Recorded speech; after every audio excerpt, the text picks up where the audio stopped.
it's Jasmine, and you're tuned into GGTV.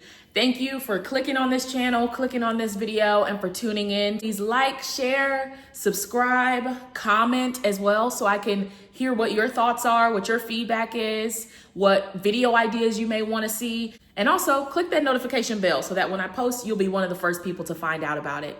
So let's get into it. When I did the Marriage is an Idol video, it is my most watched video on my channel. And I'm very grateful for that too, because I didn't know exactly how that video would turn out. And it was super spontaneous. I mean, I recorded it as soon as I got back home from church because the Lord had told me to post about it. And so clearly God knew what he was doing, and he always does. And it's got about 130-ish views right now and a bunch of likes and a couple of comments at the time of me recording this video anyways. And so I'm very grateful for that. It's very encouraging to see the impact of the video and to be able to see people enjoying it and getting something from it. I'm very, very grateful for that. Today we've got another marriage video for you. And today I want to talk about some things that everyone should consider before they get married, right? I'm a family law attorney, so I see divorces happen all the time. Custody disputes happen all the time, right? I see relationships falling apart all the time. Very rarely do I get to see relationships coming together, right? I also handle adoptions. I also handle premarital agreements or prenups. I deal with those things before people get married as well. It's always interesting whenever people come in for a divorce and I start to ask questions about, you know, just basic things that after 10 years of marriage, you should probably know. Income, what do they do for work? You know, what happened in the marriage, whatever. And people don't know the answers. And I just get so confused, and I'm just like, how do you jump into something without having some of the basic foundational knowledge that you need in order to make this thing successful? It's like me building a plane, right?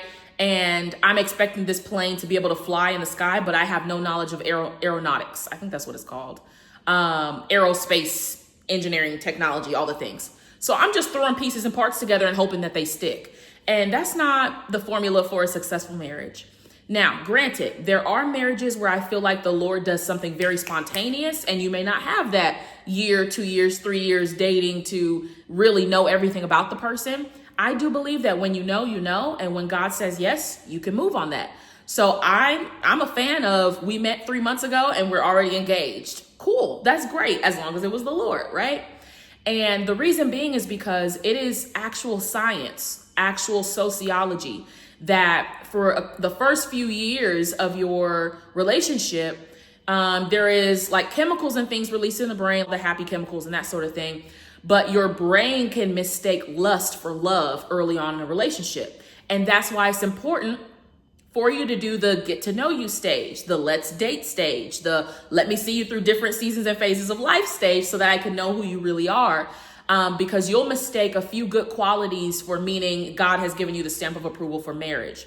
Just because he holds the door open for you doesn't mean he's a husband. Just because she can cook and clean, it doesn't mean that she's a wife. Just because they go to church and they read the Bible, it doesn't mean that they're husband or wife material. You have to be able to get down to the root of who that person is to see what do you look like in different seasons of your life. And that's why it's important to date for a good amount of time, as long as the Lord allows that, right? So that you have an understanding of who that person is. Because me seeing you over 3 months of time, I'm not really seeing all that you are. Unless life is hitting you like Job during those 3 months, I don't know every, part of you. And I'm not saying that you have to, but it is wisdom if you can do that, you should. So that you know what you're getting yourself into. People always like to say that you have to test drive the car before you buy it. Lies. That's not true. And we can also stop using that phrase when it pertains to dating and marriage and all the things, because we've used it as an excuse for premarital sex. We've used it as an excuse to shack up with boyfriends and girlfriends before we're married. And this is not a video to be like, Pastor Jazz and all those things, right? But there's an order to this stuff. If you're a Christian, there's an order. If you're a non-believer, you're not held to the same standards, right? And so if you are a believer, we cannot use that as an excuse to do whatever we want to do. You don't have to live with them for you to have a successful marriage. You don't have to have sex before you're married for you to feel confident that there's going to be intimacy there. If the Lord has called you two together, you can trust and believe that his plan is best for you, and that he knows your desires, he knows what you need, and he's going to give you that. Also, even when you are married, we're still changing. I'm still changing. I'm not the same Jasmine I was 4 years ago when I got married to my husband. We change because of life circumstances. Life matures you. Life develops you. Life grows you up. Part of being married is knowing how to adjust, knowing how to be flexible, because life is ever changing. And so that person you're with is going to be ever changing. And one reason why people get divorced is because they can't handle the changing person.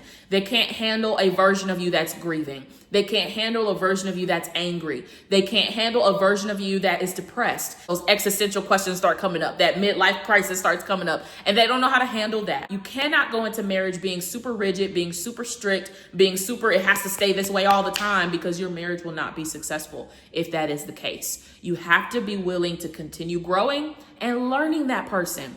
Their love languages shift and change, right? They may have wanted all the gifts in the beginning, but now they just want somebody that tells them that they love them, that they're proud of them, that they're worthy. So you've got to be willing to shift and change for the sake of the union, okay? So what I'm going to share is I'm going to share some practical stuff, and then I'm going to share some spiritual stuff as well, okay? Before you get married, there are things you have to discuss so that you know what life is going to look like for you guys. For some people, that means we need to talk about credit scores and credit card debt and finances and all the things. That is a topic that I feel, yes, is important, but the depths of it, I think, differs when you get older in life as well. You know, the way that I would talk about finances as a 40-year-old pursuing marriage may be a little bit different if I'm a 20-year-old pursuing marriage. But like I said, financial questions and conversations need to be had in both stages. There's a lot of reasons why people get divorced. Lack of commitment, bad communication, lack of intimacy, finances, money problems really be tearing people down, okay? Also infidelity, right? Somebody steps out on the marriage. That's a big deal as well. Finances is something you need to talk about. That was something I struggled with because I was the money earner in our marriage. I had a struggle with, hey, this is my money and I'm not being able to pay all my bills first and take care of me. I gotta split this with this man now. I gotta pay his bills and we gotta work out together, or we gotta budget together, and I can't get everything I want because I gotta think about the sake of the house, you know? And I struggle with that. But if you're gonna be married, guys, your finances are one. Your income is one. My bill is your bill is my bill, and we've gotta understand that. Pride cannot live in a healthy marriage. It cannot. Look at different places in the Bible. Pride came before the fall. It's, I gotta have what I want right now. My needs are more important than whatever else is going on. Pride can't live in a healthy marriage because the Bible says the two are joined together. You are one flesh, one body. It's not just your money. And also, if we wanna bring in law, Texas law says when you're married, your income is community property. Anyways, another thing, please talk about kids before you get married. That just seems like a no-brainer. You would be surprised at how many people come into my office and they get divorced because I wanted kids and he or she did not. Why was this not something that was discussed? That's a big deal, guys, is starting a family, right? Because when you get married, you are starting a family. You guys are a family unit now. Everybody else is extended family when you get married. If you want kids, that's something you got to talk about. And then on the other side of that, you got to talk about how we're going to raise them. Do I believe in corporal punishment or whooping kids and you don't? So if I spank them, are we going to be having fights in the bedroom about it? You got to talk about that stuff. And I know it may seem ridiculous because it's like, hey, we don't have kids yet. Why are we thinking about when they're teenagers? You know, we can discuss that later. No, you want to talk about that stuff now. You at least want to be on the same page as far as parenting, because people will split up over parenting differences. And then they'll end up in my office and we'll be having custody disputes. I'm telling you, even people who are married, they don't have the same ideas of parenting. And you need to be on the same page because you don't want the kids and parenting them to be a reason why you all start to separate later on. I could sit here and talk all day about all the practical things that you need to talk about before you get married. I am a strong advocate for premarital counseling. That you go see your priest, you go see your pastor, you go see your mentor, whoever. Have some conversations, because in these conversations is where we get deep into generational curses and what's your family dynamic like, and how does your family show love, and what does your family do on the holidays, and what happens in your family with these conflicts, and how do you respond to this, and how do you respond to that? When you're upset, how should I respond? We should have those conversations now.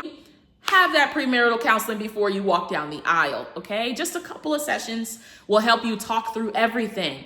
Talk about love languages, talk about intimacy, talk about your expectations for marriage, all of these things.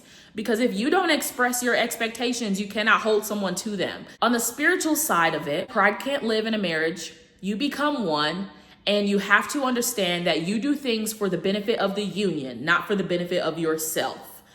You could be selfish whenever you were by yourself individually. When you're in a marriage, everything you do, you have to be thinking about the union. We're in this together. So if I'm winning in eating, you're winning in eating. If we have to abstain from some things so that we can, meet our goals or meet our budget or whatever, we're going to make the best of it. Let's go get these ramen noodles, do what we got to do while we're building our home. And for wives specifically, submission is not a curse word. Submission to your husband does not mean you're signing up for slavery. Submission to him means submission to Christ. And I won't get into all of that because we talked about that in my other video, the idolatry of marriage. And so definitely go check that video out for some more information.